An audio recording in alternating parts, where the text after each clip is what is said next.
উপকূলের খাড়া পাড়ের নিচে ব্যাসাল্ট, ওপরে লাইমস্টোন,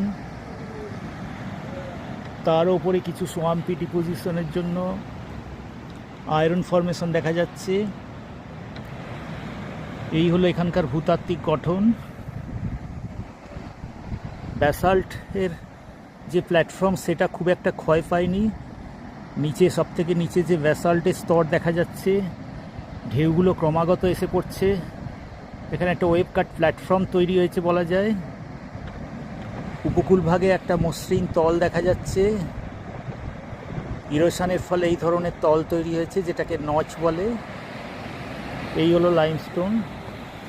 এই লাইমস্টোনের উপর ক্ষয়ের ফলে অনেক জায়গায় শৃঙ্খল তৈরি হয়েছে, প্লাস কেপ তৈরি হয়েছে, এবং অনেক জায়গায় ব্রিজ তৈরি হয়েছে।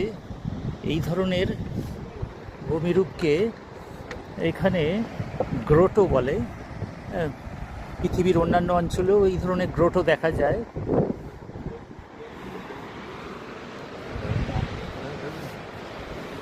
এই সেই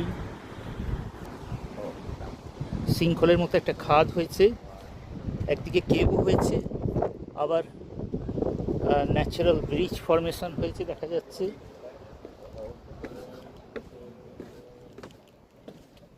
নামছি, এখানে অনেকে ছবি তুলছে।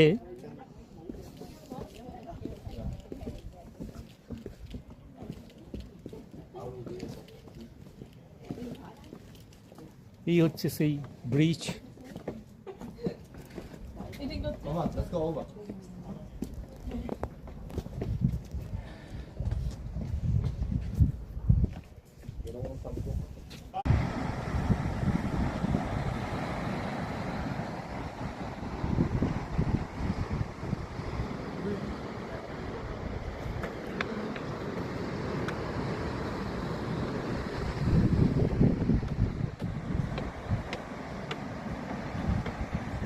উপকূলের খাড়া পাড়ের নিচে ব্যাসাল্ট, ওপরে লাইমস্টোন,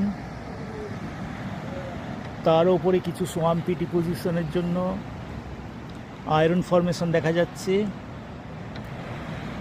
এই হলো এখানকার ভূতাত্ত্বিক গঠন। ব্যাসাল্টের যে প্ল্যাটফর্ম সেটা খুব